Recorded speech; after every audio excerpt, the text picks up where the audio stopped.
VM സാദിഖലിയാണ്. World wildlife day ആണ് March 3-ാം തീയതി. നമ്മുടെ ലോകം ജീവനുകളാൽ സമൃദ്ധമാണ്.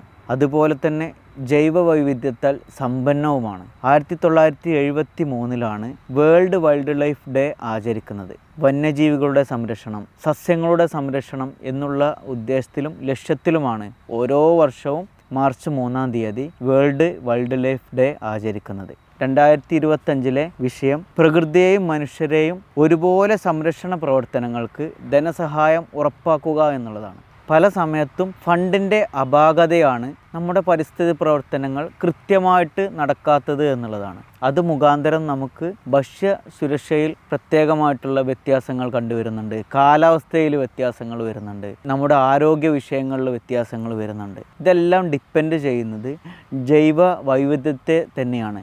എന്തെല്ലാം പരിഹാര മാർഗങ്ങൾ നമുക്ക് ചെയ്യാൻ കഴിയും? സർക്കാർ കൃത്യമായിട്ടുള്ള ധനസഹായം ഉറപ്പാക്കുക എന്നുള്ളത് തന്നെയാണ് ആദ്യത്തെ പരിഹാര മാർഗം. പരിസ്ഥിതി വിഷയത്തിൽ കൃത്യമായിട്ടുള്ള നിലപാടുകളും നിയമ സംവിധാനങ്ങളും ഉറപ്പാക്കുക. അതുപോലെ പ്രൈവറ്റായിട്ടുള്ള ആളുകളും പബ്ലിക്കായിട്ടുള്ള ആളുകളും ഒരുമിച്ച് ചേർന്ന് നിന്ന് പ്രത്യേകമായിട്ടുള്ള പരിസ്ഥിതിയെ സംരക്ഷിക്കാനുള്ള മാർഗങ്ങൾ ഉന്നയിക്കുക.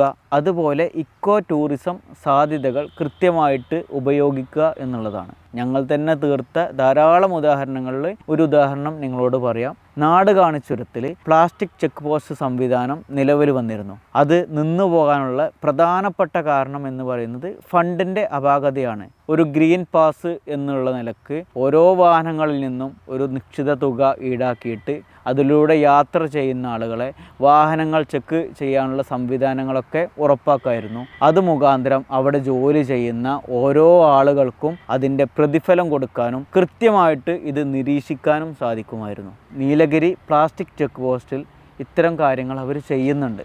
ഇത്തരം ആശയങ്ങൾ നമ്മുടെ അടുക്കൽ നിന്നുണ്ടാവുകയും സർക്കാർ സംവിധാനങ്ങൾ ഇതിന് മുൻകൈ എടുത്ത് ഇറങ്ങുകയും വേണം.